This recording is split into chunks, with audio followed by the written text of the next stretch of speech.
जैसा कि हम सभी को विदित है कि आज अष्टानिका पर्व का अंतिम दिवस है, तिथि पूर्णिमा भी है।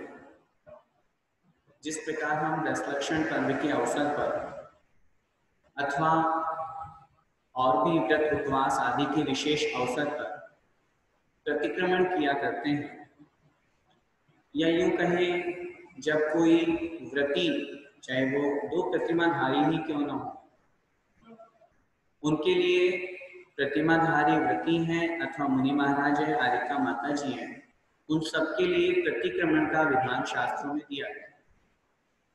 प्रतिक्रमण क्या कहलाता है? अपन प्रतिक्रमण प्रारंभ करने जा रहे हैं, उससे पहले अपन ये समझे कि प्रतिक्रमण कहलाता क्या है।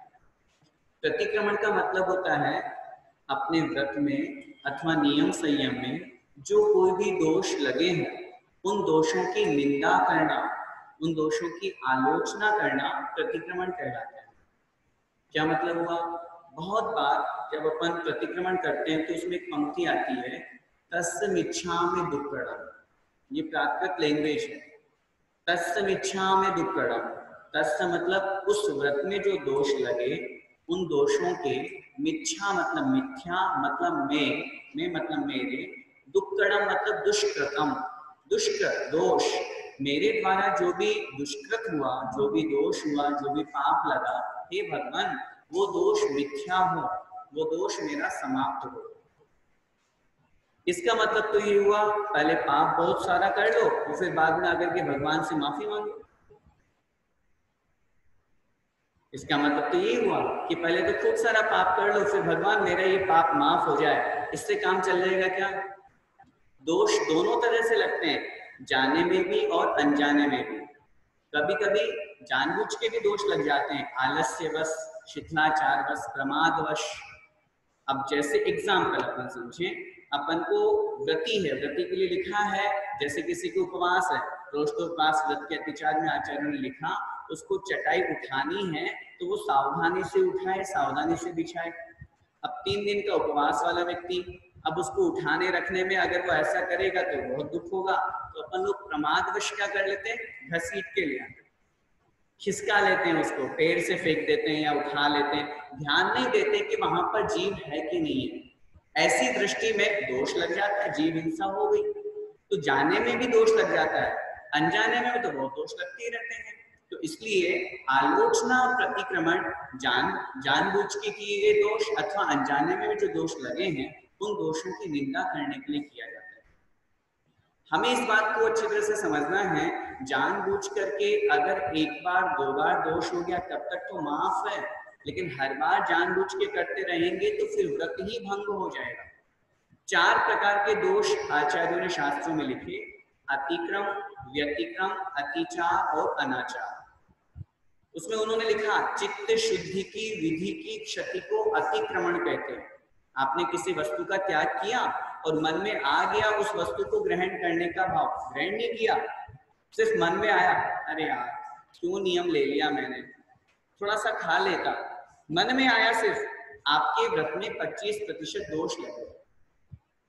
होता है बहुत बार अपने साथ में, चाहे अपन एकाशन आदि की बात करें, उपवास आदि की बात करें, आलू प्याज जमीकंद की बात करें, चाहे रात्रि भोजन, कोई सा भी व्रत अपन ने लिया हो, उसमें मन में आ गया कि ये मैं ग्रहण कर लूं या मैं इस दोष लगा दूं, ये मैं धारण कर लूं, तो अतिक्रम नाम का दोष लगता है। शील बाढ़ के उल्लंघन को व्यतिक्रमण कहते हैं, अर्थात आपने जो बाउंड्री वॉल बना रखी थी, जो आपने नियम ले रखा था, तो आपने पहले तो मन में बनाया, मन बनाने के बाद में आप उस वस्तु को ग्रहण करने के लिए उस तरफ आपके कदम बढ़ गए, आप आगे चल पड़े कि मुझे वो वस्तु ग्रहण, अभी ग्रहण नहीं की, आपने अपने कदम मन के साथ में अपना वचन और अपना काय भी आगे बढ़ा दिया। हमारे व्रत में 25% दोष और लग गया, जिसका नाम होता है व्यतिक्रम। 25% दोष अतिक्रम मन से लगा, अब 25 + 50% दोष हो गया व्यतिक्रम। त्यक्त विषय के सेवन को प्रभु अतिचार कहते। अब जो आपने त्यक्त, छोड़ा था वस्तु, जो त्याग की थी, आपने उसको ग्रहण कर लिया, खा लिया आपने,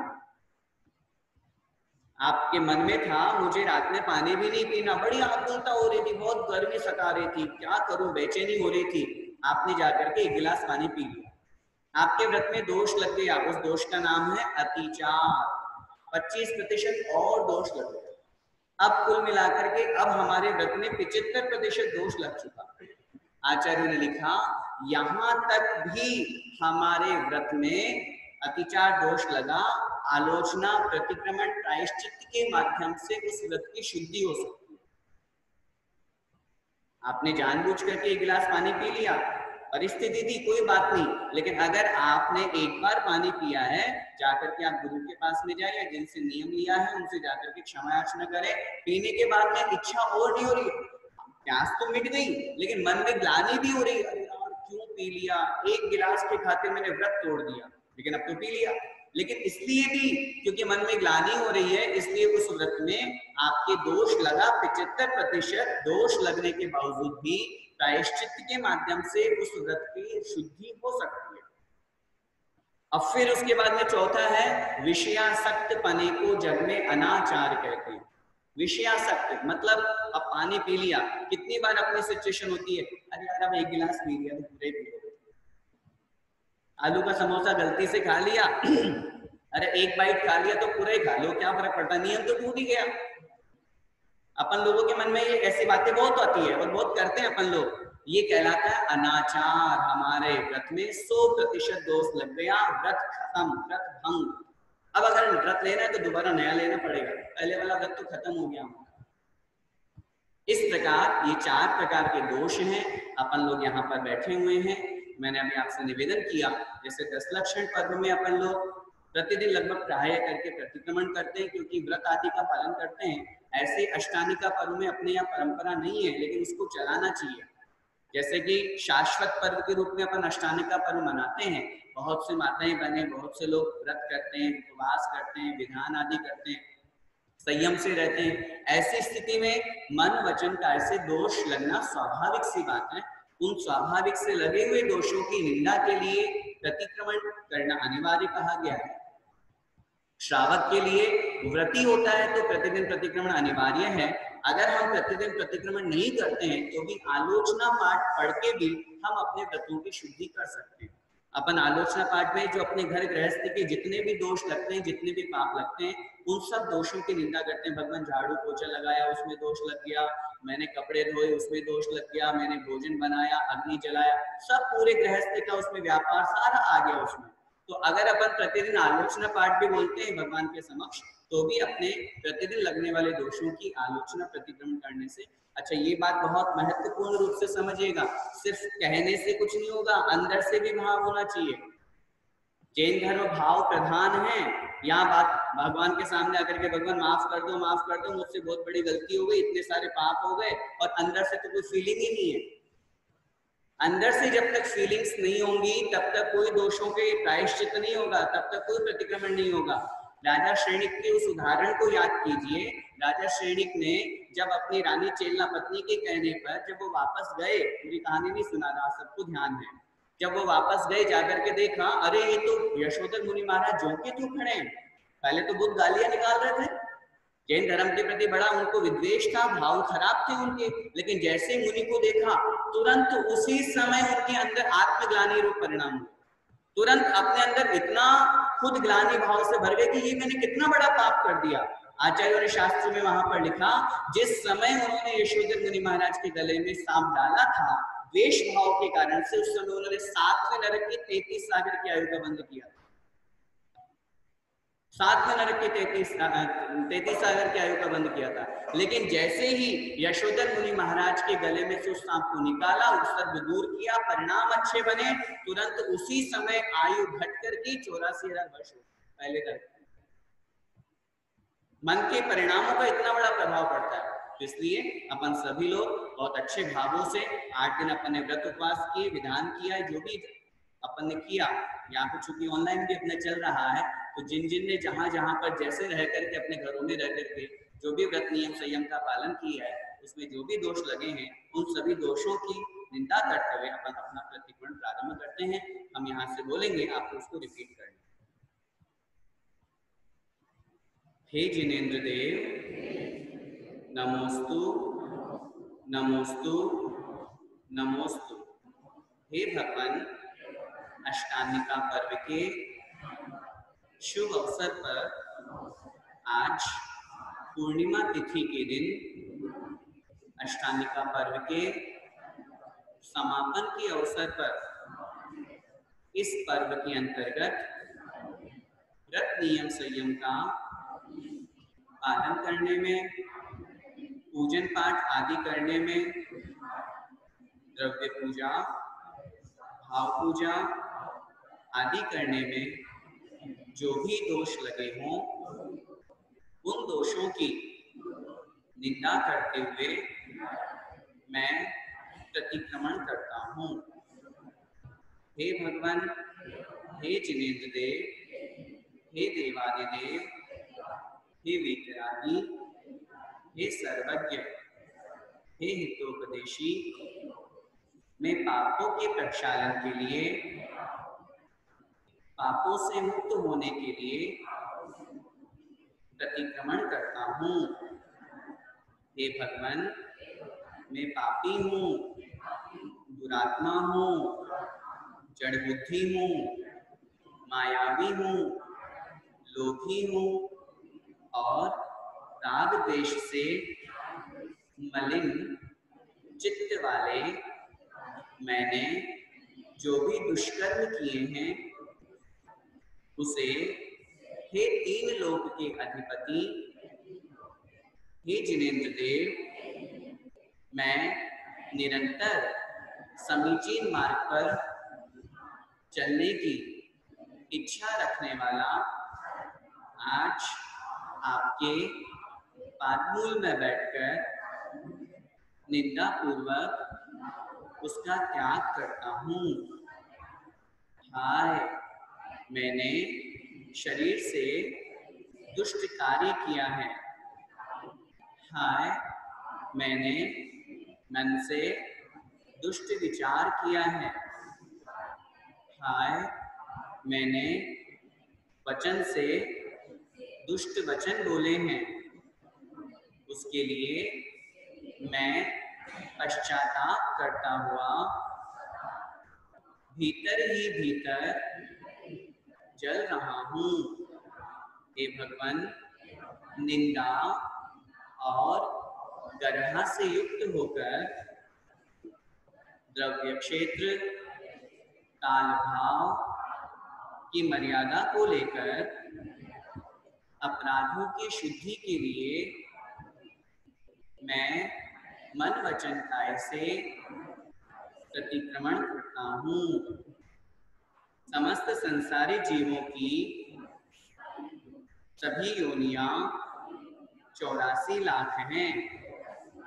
इनमें स्थित जीवों की विराधना की हो, इनके प्रति होने वाला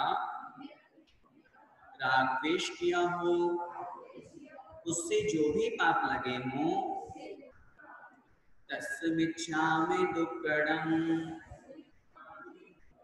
जो एकेंद्रिय, द्विंद्रिय, त्रिंद्रिय, चार इंद्रिय, पंचेंद्रिय, पृथ्वी कायिक, जल कायिक, अग्नि कायिक, वायु कायिक, वनस्पति कायिक, इन सभी जीवों की मैंने उत्तापन, परितापन, विराधन अथवा उपघात किया हो, कराया हो अथवा करने वालों की अनुमोदना की हो, तस्मिच्छामि दुक्कडम्।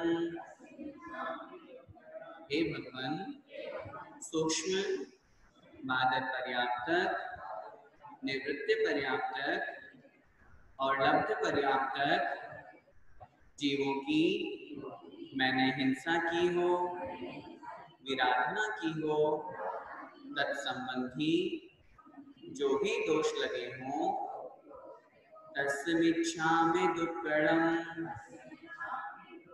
हे भगवान, एकांत, विपरीत, संशय, विनय एवं अज्ञान इन 5 प्रकार के मिथ्यात्व का सेवन किया हो, सेवन कराया हो, अथवा किसी मिथ्या दृष्टि की अनुमोदना की हो, तत्संबंधी जो भी दोष लगे हो, तस्मिच्छामि दुक्कडम्।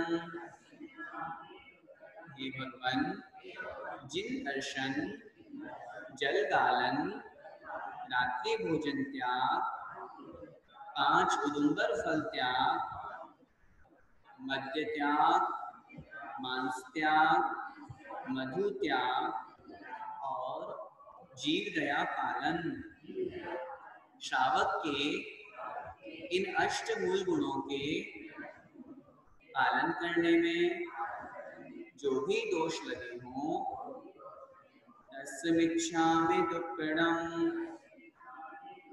हे भगवान, मूल गुणों के अंतर्गत जिन दर्शन व्रत पालन में प्रमाद किया हो, अभिनय से दर्शन किया हो, दर्शन या पूजन करते समय मन वचन काया की शुद्धि नहीं रखी हो, व्रत का पालन करते समय जिन मार्ग में शंका की हो, शुभाचरण पालन करने में संसार सुख की वांछा की हो, धर्मात्माओं की निंदा की हो, धर्म पर श्रद्धा नहीं किया हो,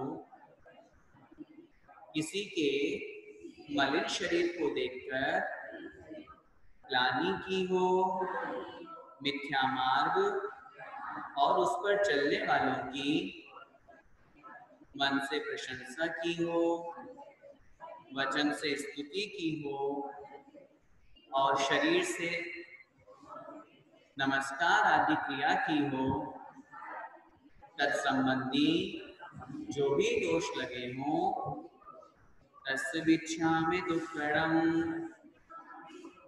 हे जिनेन्द्र देव, मूल गुणों के अंतर्गत मद्य मांस मधु का त्याग करते समय यदि मैंने एलोपैथी दवाई उपयोग की हो, जिन दवाइयों में मद्य मांस मधु का उपयोग किया जाता है, उन दवाइयों का, उन औषधियों का सेवन किया हो, कराया हो अथवा करने वालों की अनुमोदना की हो, तत्संबंधी जो भी दोष लगे हों, तस्मिच्छामि दुक्कडम्।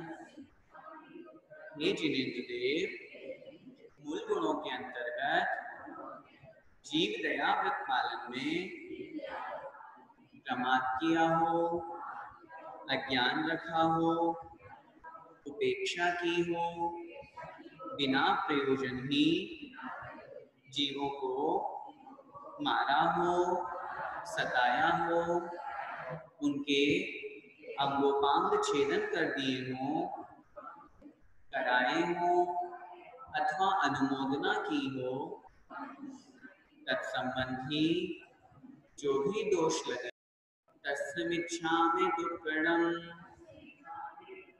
जिन दर्शन, जिन पूजन, साधु उपासना, वैयावृत्ति तथा स्वाध्याय करना, संयम का पालन करना तथा इच्छाएं सीमित करना, इस प्रकार व्रत नियम का पालन करने में जो भी दोष लगे हों, तस्मिच्छामि दुक्कडम्।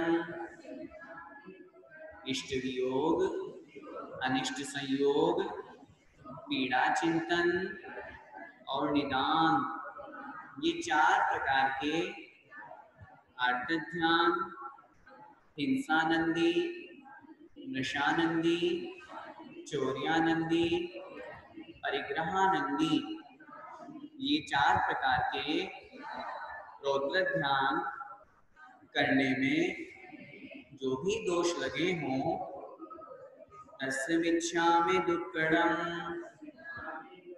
हे भगवान, राजकथा, चौर कथा, स्त्री कथा तथा भोजन कथा करने में जो भी दोष लगे हों, तस्मिच्छामि दुक्कडम्। हे भगवान, जीवों को सताने वाला दुष्ट मन वचन काय, ये तीन दंड, माया, मिथ्या और निदान, ये तीन शल्य, शब्द गारव, अर्थ गारव तथा सात गारव, ये तीन गारव के करने में जो भी पाप लगे हों, तस्मिच्छामि दुक्कडम्। हे भगवान, चार प्रकार की संज्ञाओं में प्रथम संज्ञा आहार संज्ञा है। मैंने आहार ग्रहण करने के निमित्त भक्ष्य अभक्ष्य का विवेक नहीं रखा हो, एक आसन, दो आसन अथवा उपवास के होने पर भी आहार को ग्रहण करने की इच्छा प्रकट की हो, मन में भावना रखी हो, तत्संबंधी जो भी दोष लगे हों, तस्मिच्छामि दुक्कडम्। हे भगवान, भय संज्ञा, मैथुन संज्ञा एवं परिग्रह संज्ञा के अंतर्गत जो भी पाप लगे हों, वे सभी पाप मिथ्या हों। यह लोक भय, परलोक भय, मरण भय, वेदना भय, अगुप्ति भय, आरक्षा भय तथा अकस्मात भय, इन 7 प्रकार के भयों के होने से जो भी पाप लगे हों, वे सभी पाप मिथ्या हों। हे भगवान, स्थूल रूप से 5 अणुव्रत, 3 गुरुव्रत तथा 4 शिक्षा व्रत, 12 व्रतों के पालन करने में जो भी दोष लगे हों, तस्मिच्छामि दुक्कडम्।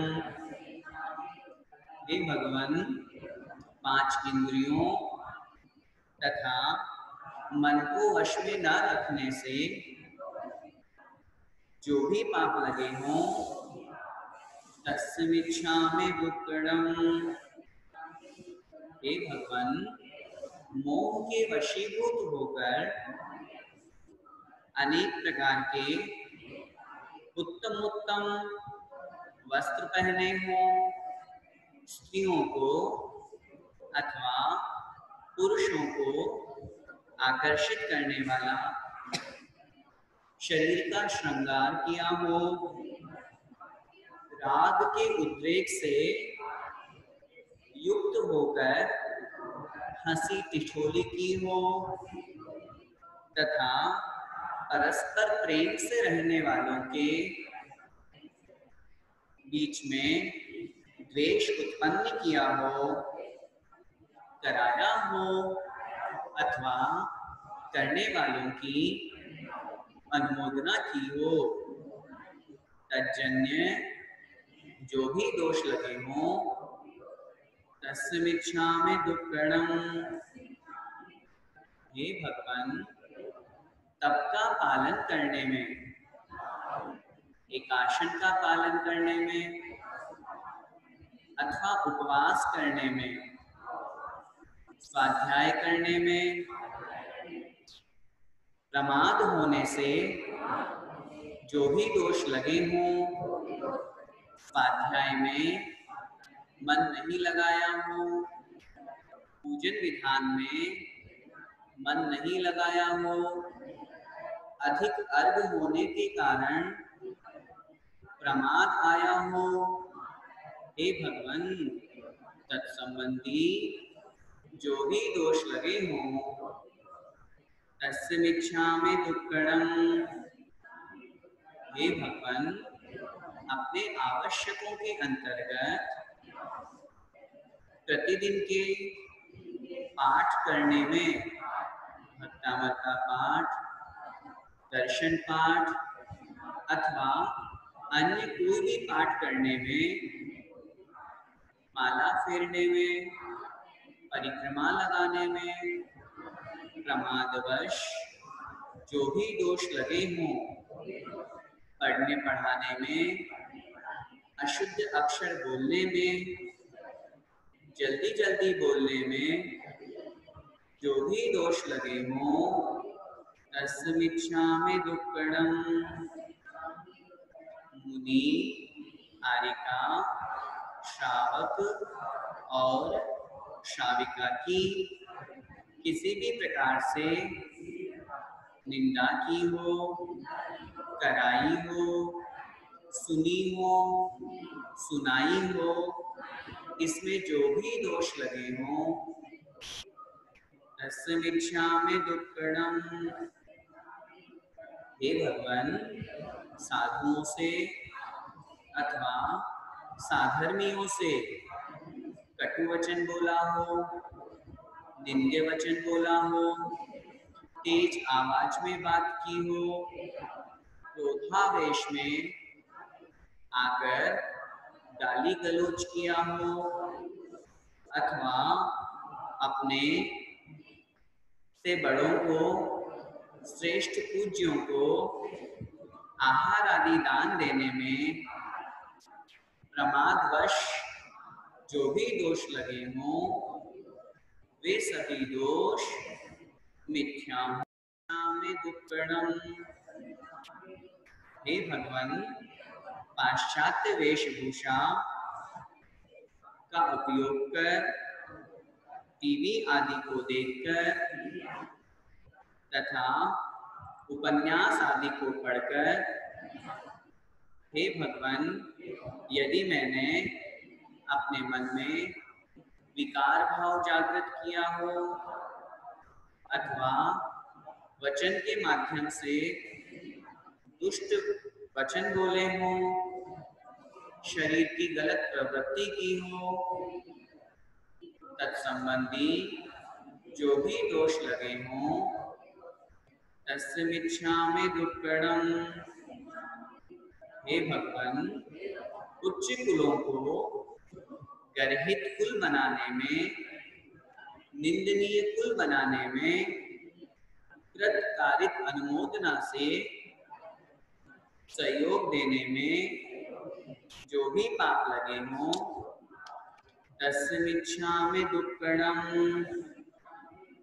हे प्रभु, हे करुणा के सागर, हे दयालु भगवान, चलने फिरने में, उठने बैठने में, शरीर को हिलाने डुलाने में, छींकने खांसने में, सोने में, जहाई लेने में, मार्ग पर चलते चलाने में, देखे जाने अनजाने में जो भी दोष लगे हों तस्य मिच्छामि दुक्कडम।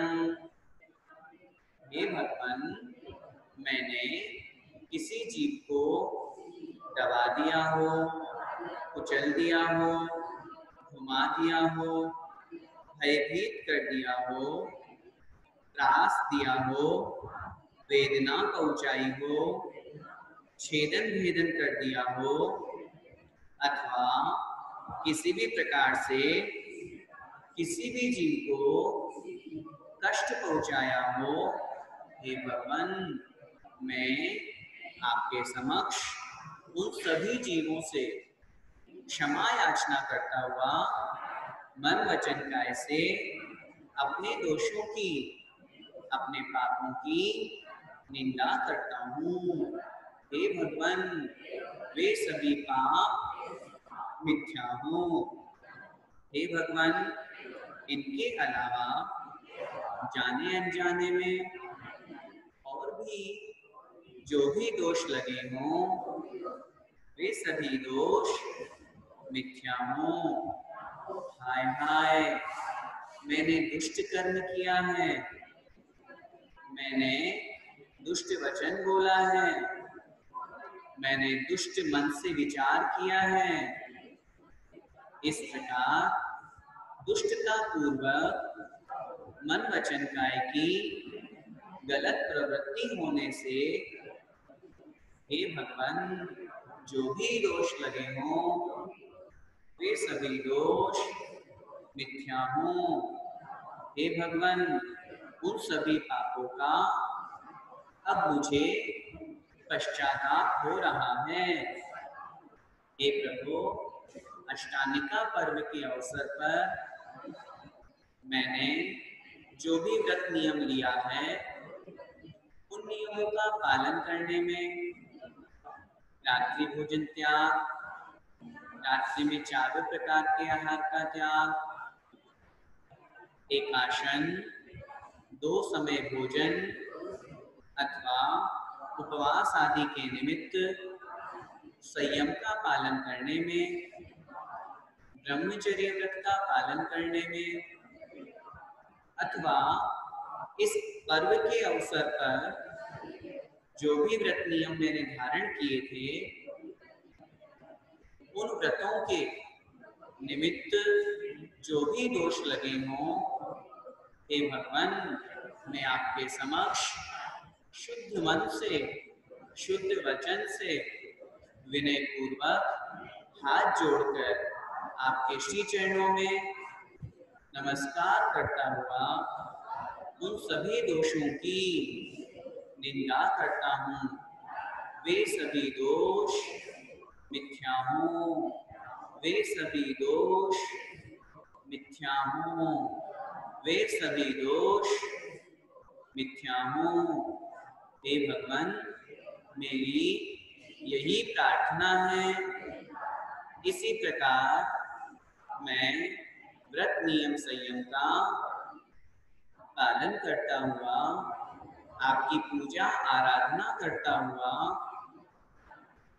अपने इस मनुष्य पर्याय को सार्थक करूं। हे भगवान इसी प्रकार व्रत उपवास करने की मुझे आगे भी शक्ति प्राप्त हो। हे भगवान मैं आपके समक्ष यह भावना करता हूँ। हे प्रभु मेरा किसी से कोई राग नहीं है, मेरा किसी से कोई द्वेष नहीं है, मेरा किसी से कोई बैर नहीं है तथा क्रोध मान माया और लोभ भी नहीं है, अपितु सभी जीवों के प्रति उत्तम क्षमा का भाव है। मैं सभी जीवों को क्षमा करता हूँ, सभी जीव मुझे भी क्षमा करें। हे भगवान जब तक मुझे मोक्ष पद की प्राप्ति न हो तब तक भव भव में मुझे शास्त्रों के पठन पाठन का अभ्यास मिले, जिनेंद्र पूजा, निरंतर श्रेष्ठ संगति, सत्पुरुषों की संगति मिले, सच्चरित्र संपन्न पुरुषों के गुणों की चर्चा हो, दूसरों के दोष देखने में, दोष कहने में मैं मौन रहूं, सभी प्राणियों के प्रति सुप्रिय एवं हितकारी वचनों का मैं प्रयोग करूं तथा निरंतर आत्म कल्याण की भावना बनी रहे। हे भगवान मेरी यही भावना है।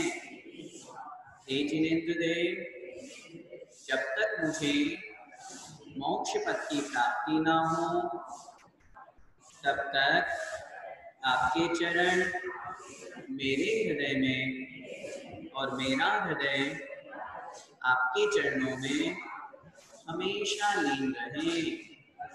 हे भगवान, मेरे दुखों का क्षय हो, कर्मों का नाश हो, मुझे रत्नत्रय की प्राप्ति हो, मेरा शुभ गति में गमन हो, मुझे सम्यक दर्शन की प्राप्ति हो।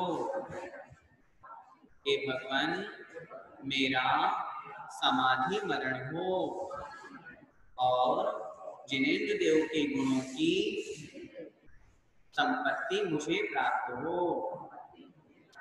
यही मेरी भावना है, ऐसी मेरी प्रार्थना है, ऐसी मेरी कामना है।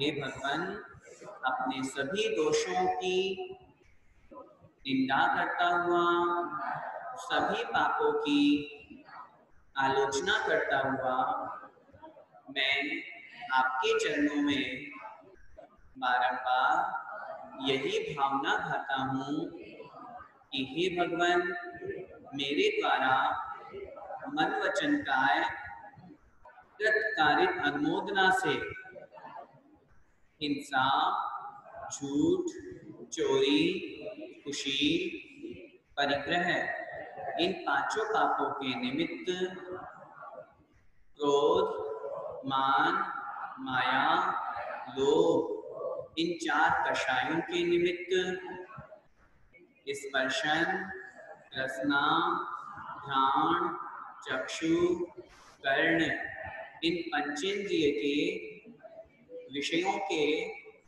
आसक्ति के प्रति उसके निमित्त जो भी दोष लगे हों, जो भी पाप लगे हों, हे भगवान, वे सभी पाप मिथ्या हों, वे सभी पाप मिथ्या हों, वे सभी पाप मिथ्या हों। हे भगवान, मुझे ऐसी सद्बुद्धि मिले कि मैं पापों की प्रवृत्ति से बच सकूं, अपनी कषायों को कम कर सकूं, मेरा मन पंचेंद्रिय विषयों में ना लगे, मैं निरंतर सम्यक दर्शन की भावनाओं को भाता हुआ सम्यक दर्शन के 8 अंगों का पालन करता हुआ 25 दोषों से रहित होकर प्रशम, संवेग, अनुकंपा और आस्तिक्य, इन 4 गुणों को धारण करता हुआ प्रतिमा आदि को ग्रहण करके मोक्ष मार्ग पर चलने का प्रयास करूं। हे भगवान, मुझे इस मनुष्य पर्याय में रत्नत्रय की प्राप्ति हो और मेरा यह मनुष्य जन्म सफल हो। यही मेरी भावना है, यही मेरी प्रार्थना है, यही मेरी कामना है। हे भगवान, प्रातः काल से लेकर रात्रि काल तक जो भी दोष लगे हों, जाने अनजाने में, किसी को कहने में, किसी को सुनने में, कुछ भी सोचने विचार करने में जो भी दोष लगे हों, हे भगवान, वे सभी दोष मिथ्या हों। हे प्रभु, आपके समक्ष मैंने जो प्रतिक्रमण का संकल्प किया था, अब वह मैं पूर्ण कर रहा हूँ। इस प्रतिक्रमण के करने में भी आलस्यवश, प्रमादवश, शिथिलता के कारण से, मन वचन काय की कुटिलता के कारण से मन ना लगा हो, वचनों की प्रवृत्ति गलत हो गई हो, मन भटक गया हो, इस प्रतिक्रमण में भी जो भी दोष लगे हों वे सभी दोष मिथ्या हों, वे सभी दोष मिथ्या हों, वे सभी दोष मिथ्या हों।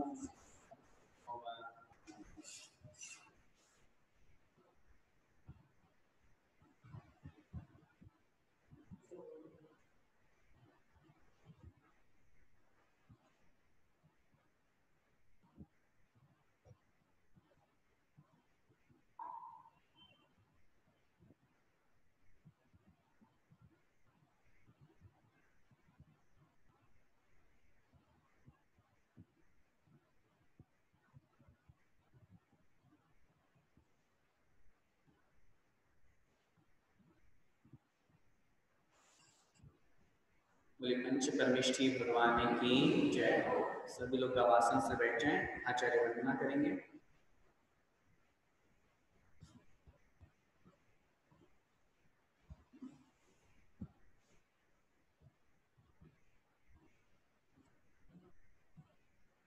नमोस्तु अपराणिक आचार्य वंदना क्रियायाम श्री सिद्धभक्ति कायोत्सर्गम करोम्यहम्। दो बार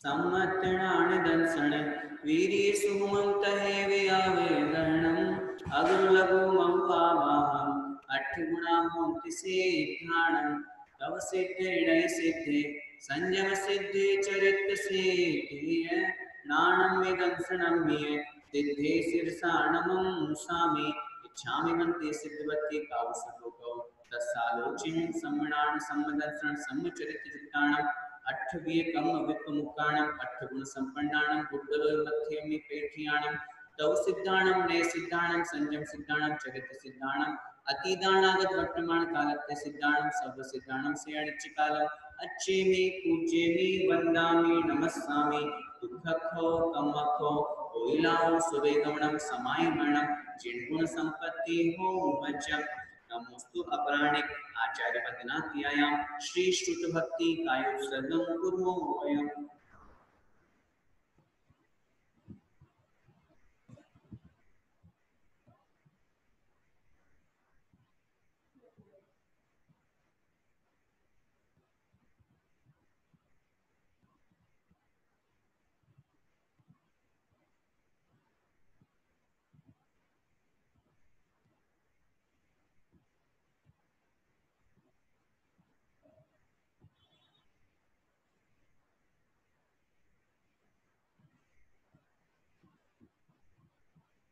कोटिशतं वा दश चैव लक्षाणि शीते स्थितानि चैव पञ्चाशदष्टौ च सहस्रसङ्ख्या मेतत् श्रुतं पञ्चपदं नमामि अरिहन्त भासि यत्तं गणहरदेवे गन्त्यं सम्मं प्रणमामि भक्तियुक्तो सुदृणाणमहो बहिं शिरसा इच्छामि बन्ते सिद्धभक्ति काउ सब शुद्ध भक्ति काउ सब को तसालो जीव अंगो वंग पैणे पाहुरे परियम सुत्त पड़वाणियों तो उदय चूड़िया चेक सुत्त थे सुई धम्म कथायम चिकालम अच्छेवी पूज्येवी वंदामि नमस्सामि दुःखको कम्मको कोइलाओ सुवेगमणम समायमणम जन्गुण संपत्ति हो मज्जम नमोस्तु अपराणिक आचार्य वंदना क्रियायाम श्री आचार्य भक्ति कायोत्सर्गम कुर्मो वयम्।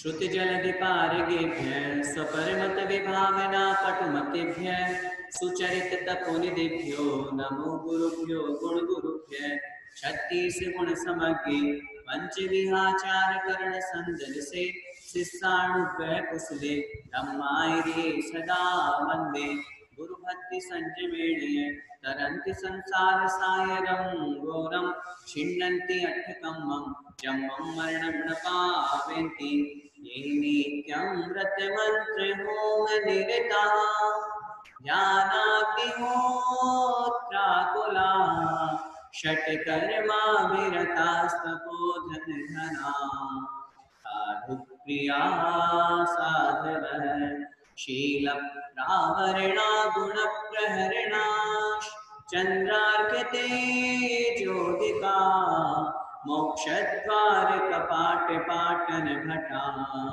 प्रीणन्तु मां साधवः गुरुवः पान्तु नो नित्यं ज्ञानदर्शन नायका चारित्राणो गंभीरः मोक्षमार्गोपदेशकः इच्छामि मध्ये आयिरे भक्ति कौ सगुगो तत्सालोचें सम्मणान सम्मदर्शन सम्मचरितयुक्ताणं पंचविहाचारणं आयिर्याणं आयरादिसुनाणु गणेशियाणं उपध्यायणं किरयण गुणपालनयाणं सवसावणं सयानिक्षकालम् अच्छेमि पूज्येमि वन्दामि नमस्सामि तप्तो कम्मको ओरिलामो सुवेगमनं समायमनं जिणगुण संपत्ति ओम मचम विद्यासागर विश्ववन्द्य शमणं भक्त्या सदा संस्तुवे सर्वोच्चं यमिनं विनम्य परमं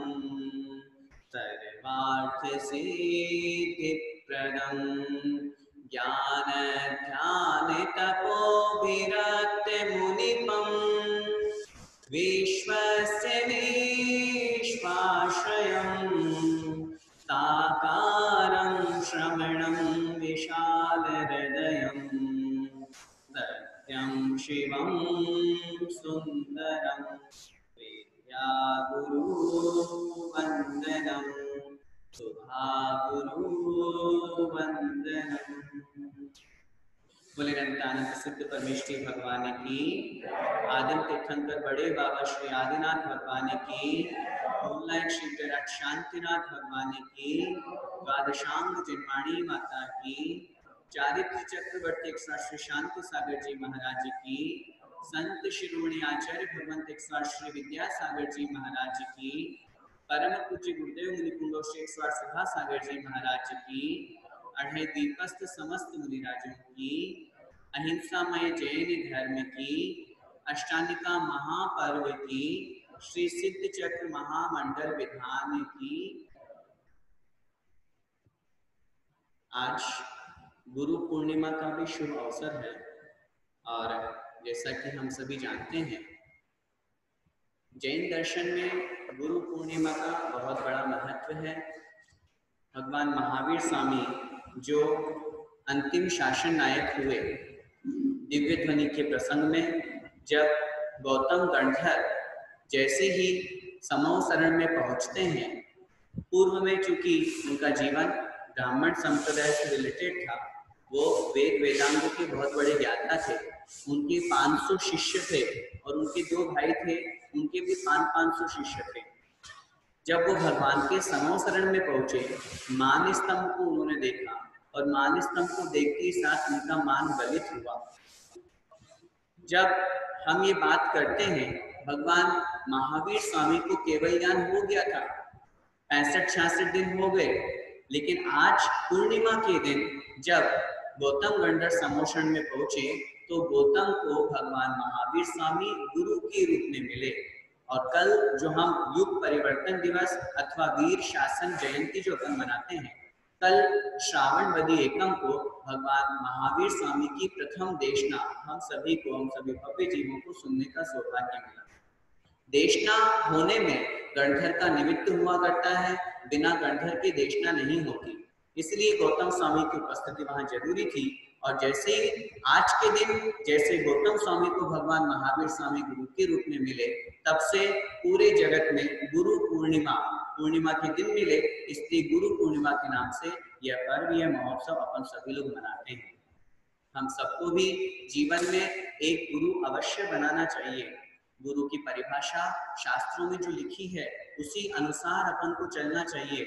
निर्ग्रंथ दिगंबर ही गुरु होते हैं। वस्त्रधारी कभी गुरु नहीं हो सकते। शिक्षा गुरु सामान्य हो सकते हैं, शिक्षक हो सकते हैं, लेकिन गुरु तो निर्ग्रंथ दिगंबर ही होंगे। आचार्य भगवान समंतभद्र स्वामी महाराज ने रत्नकरंडक श्रावकाचार में लिखा है, विषयाशा वशातीतो निरारंभो परिग्रह ज्ञान ध्यान तपोरक्त तपस्वी स प्रशिष्यते। अर्थात जो पंचेंद्रिय की विषयों की आशा से दूर रहते हैं, 28 मूल गुणों का पालन करते हैं, जिनके पास रंच मात्र भी परिग्रह नहीं होता, जो हिंसा के कार्यों से दूर रहते हैं, ज्ञान ध्यान और तप में हमेशा तल्लीन रहते हैं, ऐसे निर्ग्रंथ दिगंबर गुरु होते हैं। हम सब परम सौभाग्यशाली हैं। वर्तमान में चारित चक्रवर्ती शांति सागर जी महाराज जी की कृपा से अपन सभी लोगों को निर्ग्रंथ गुरुओं के दर्शन पूजन उनके वंदन का सौभाग्य मिल रहा है। हम सबको अपनी धारणा अपनी मान्यता आगम के अनुसार बनाते हुए जो सच्चे गुरु हैं उनकी पहचान करके उन्हें अपने जीवन नैया, एक बात हमेशा जीवन में ध्यान रखें, हम 10-20 रुपए का मटका खरीद के लाते हैं, उसको तो ठोक बजा के लाते हैं कि सही है कि नहीं है ना। और जिनके चरणों में हम अपनी जीवन नैया समर्पित कर रहे हैं, जिनके चरणों में जिनको हम अपना गुरु मान रहे हैं, उनकी परीक्षा नहीं करें, उनको देखें नहीं कि वो सच्चे हैं कि खोटे हैं, कि सही है कि गलत है। ऐसा कभी नहीं सोचना। शास्त्रों में बहुत स्पष्ट लिखा हुआ है, देव धर्म और गुरु की परीक्षा करके ग्रहण करो। कुछ लोग ऐसा कहते हैं गुरु की परीक्षा करने का अधिकार श्रावक को कहाँ है। लिखा है शास्त्रों में।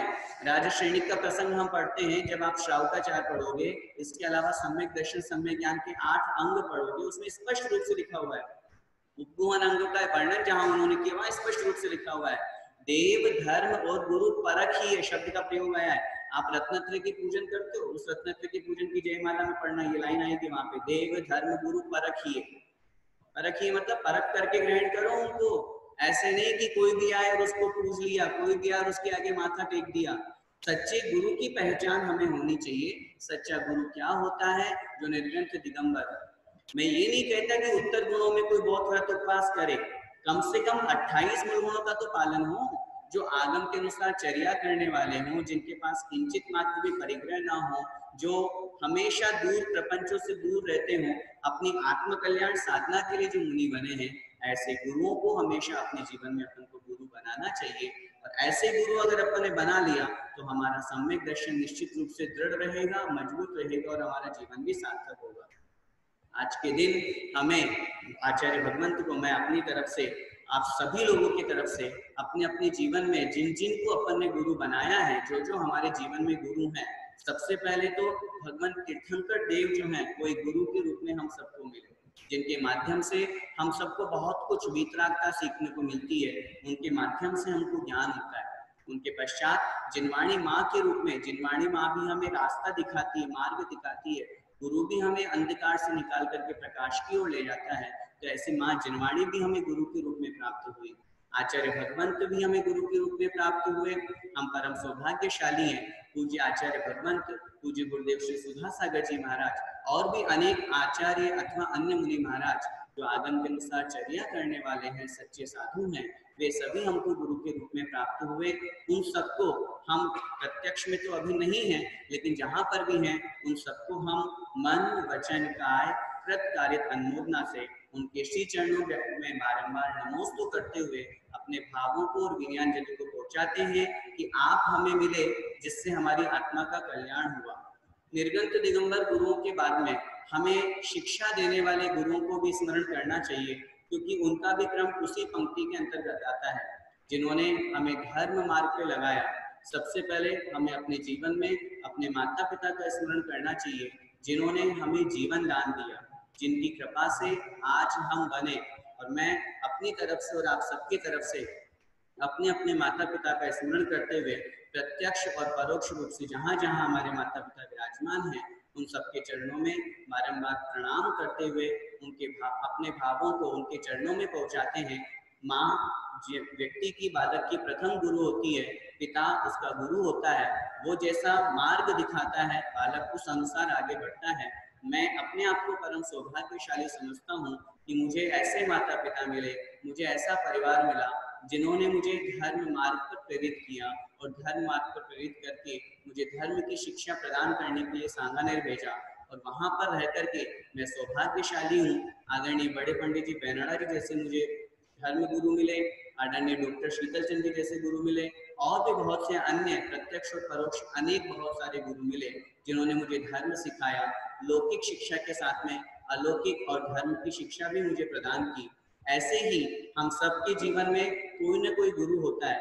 एक चींटी भी हमारे लिए गुरु है, एक कोई छोटा सा व्यक्ति भी, एक फूल भी हमारे लिए गुरु हो सकता है, एक हंसता हुआ बालक भी हमारे लिए गुरु हो सकता है। गुरु का मतलब होता है जो हमें कोई सीख देता है। गुरु का मतलब होता है जिसके माध्यम से हमें कुछ शिक्षा प्राप्त होती है। हम सभी अपने जीवन में आज इस गुरु पूर्णिमा के अवसर पर यही सोच करके भाव व्यक्त करें, अगर हमने अपने जीवन में किसी को गुरु बनाया है तो निश्चित रूप से हमारा शिष्यत्व गुण या शिष्य होना स्वीकार्य होगा और महत्वपूर्ण होगा, क्योंकि गुरु वही बनाता है जो अपने आप को शिष्य मानने की इच्छा प्रकट करता है। तभी तो उसके अंदर विनय भाव आएगा, तभी तो वो अपने आप को छोटा अनुभव कर पाएगा। इसलिए हम सब अपने जीवन में जो भी हमारे जीवन के गुरु हैं उन सभी को प्रत्यक्ष और परोक्ष रूप से प्रणाम और निवेदन करते हुए, प्रणाम और विनय उनके चरणों में रखते हुए यही भावना भाते हैं कि हम सब भी एक दिन उनके समान बने, उनके मार्ग पर चले और अपने जीवन का, अपनी आत्मा का कल्याण करें। इसी मंगलमय भावना के साथ बोले पंच परमेष्ठी भगवान की, गुरु पूर्णिमा महामहोत्सव की, संत शिरोमणि आचार्य भगवंत 108 श्री विद्यासागर जी महाराज की, परम पूज्य गुरुदेव मुनि कुंगो श्री 108 सुधा सागर जी महाराज की, अढ़ाई दीपस्थ समस्त मुनि राजों की। जिनवाणी स्तुति करना। जावाणी के ज्ञान ते सूझे लोकालो, तो वाणी मस्तक नमु तदा दे तुमो। ये जिनवाणी भारती तो ही जपो दिन रे, जो तेरा शरणागहे सो पावे सुख चैन। देव भजूं अरिहंत को गुरु सेवा निर्ग्रंथ, दया धर्म पालो सदा यही मोक्ष का